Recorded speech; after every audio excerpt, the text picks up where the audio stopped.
Bienvenue dans cette capsule vidéo sur la composition de l'atome. Je te rappelle que la matière est faite de petites billes appelées atomes, et lorsqu'ils s'assemblent, ils forment des molécules.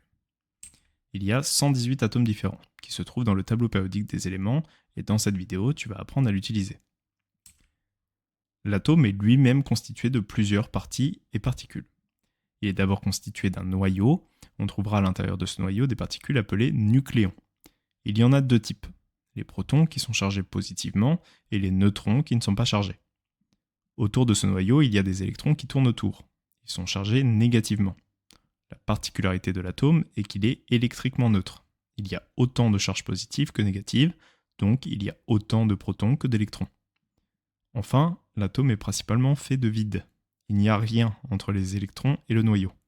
On dit que l'atome a une structure lacunaire.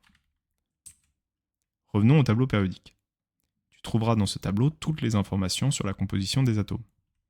La formule chimique d'un atome est AZX. X est le symbole de l'atome. Je te rappelle qu'il est composé d'une lettre majuscule, et s'il y en a une deuxième, alors elle est en minuscule. A est appelé le nombre de masse. C'est le nombre de nucléons. C'est donc la somme des nombres de protons et de neutrons. Z est le numéro atomique. C'est le nombre de protons dans un atome. Si on change ce nombre, alors on change d'atome. On peut calculer le nombre de neutrons avec la formule suivante. N égale A moins Z. N est le nombre de neutrons, et A et Z sont les nombres cités précédemment. On va donc faire le nombre du haut moins celui du bas. Voici la méthode pour donner la composition d'un atome. On note tout d'abord le nombre de protons en regardant le numéro atomique. Ensuite, comme l'atome est électriquement neutre, on peut donner le nombre d'électrons, comme c'est le même que le nombre de protons.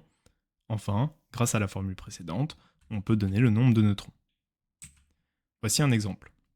On veut trouver la composition du néon. On commence par regarder le numéro atomique, qui est de 10, donc il y a 10 protons. Comme l'atome est électriquement neutre, il y a autant de protons que d'électrons, donc il y a 10 électrons également. Enfin, on utilise la formule pour trouver le nombre de neutrons en respectant les règles de présentation. Une petite phrase d'introduction, on note la formule, le calcul, en remplaçant par les nombres, le résultat et la phrase réponse. Il y a donc 10 neutrons également. Ici, il y a le même nombre de chaque particule, mais il n'y a pas toujours le même nombre de neutrons. Faites bien attention à ne pas tomber dans ce piège. Voilà, tu sais tout ce qu'il y a à savoir sur la composition de l'atome. Je te souhaite bon courage dans tes révisions.